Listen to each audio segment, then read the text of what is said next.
आणि हे पुस्तकांचं जे आहे समजा, ते कसं काय डोक्यात आलं? कारण तुम्हाला एवढा टाईम कसा मिळतो? पहिली गोष्ट तर ही आहे, कारण पुस्तक लिहिणं काही साधी गोष्ट नाही आहे.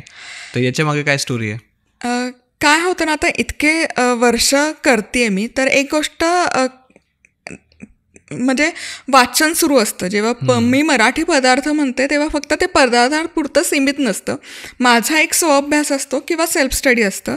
हे सगळं सुरू असताना की मराठी भाषा, त्याचा उगम किंवा वैदिक काळ किंवा त्याच्या आधीचा काळ, सिंधू आर्य संस्कृती, तेव्हापासून हो धर्माधिकारी सरांचा प्रभाव, तिथून अभ्यास की ते उत्खननात कुठले धान्य मिळाले, तिथून मग ते माझा हा स्वअभ्यासाचा भाग आहे.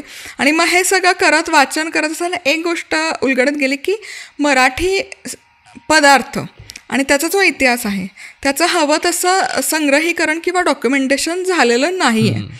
सो मग पदार्थ तर माहिती आहेत, डिजिटल प्लॅटफॉर्म लिमिटेशन्स आहेत. कारण हे जरी पदार्थ इतके, याची नावं वेगवेगळी आहेत, ठोंबरा आहे, पिठवणी आहे, तर ही नावच विचित्र आहेत, तर लोक सर्च नाही करणार. तर जे पदार्थ सर्च होतात, जे माहीत आहे त्याच गोष्टी सर्च होतात. पण हे जे पदार्थ आहे की ज्याची नावं पण नाही माहिती आहे, ते कसे सर्च होणार?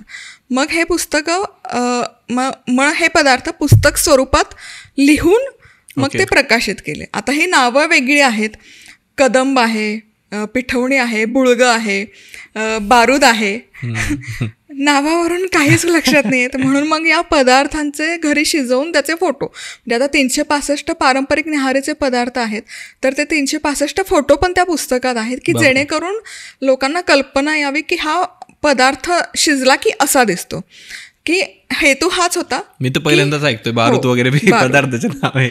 आणि हा पदार्थ आहे विदर्भातला, ओके, म्हणजे तुमच्या जवळचाच आहे.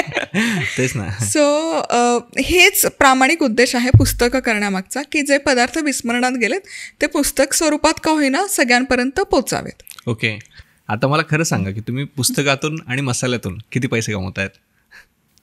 म्हणजे यूट्यूब तर तुमचं रेव्हेन्यू आहेच, समजा ती रेव्हेन्यू स्ट्रीम आहेच, पण जे तुम्ही बिझनेस स्टार्ट केलेलं आहे त्यातून किती पैसे येतात?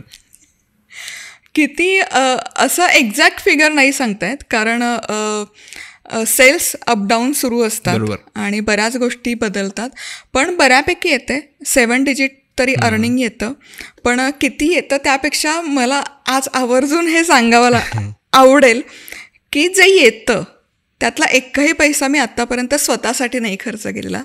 पुस्तकातला असो किंवा मसाल्यातला असो, हे आम्ही एक सोशल कॉज म्हणून तो इन्व्हेस्ट करत गेलेलो आहोत. की त्याच्यामध्ये शिक्षण, एज्युकेशन हा एक भाग आहे, एज्युकेशनसाठी फंडिंग, आणि दुसरं म्हणजे की बिझनेस सेटअप करायला मदत, की एक बिझनेस क्लब आणि केला आहे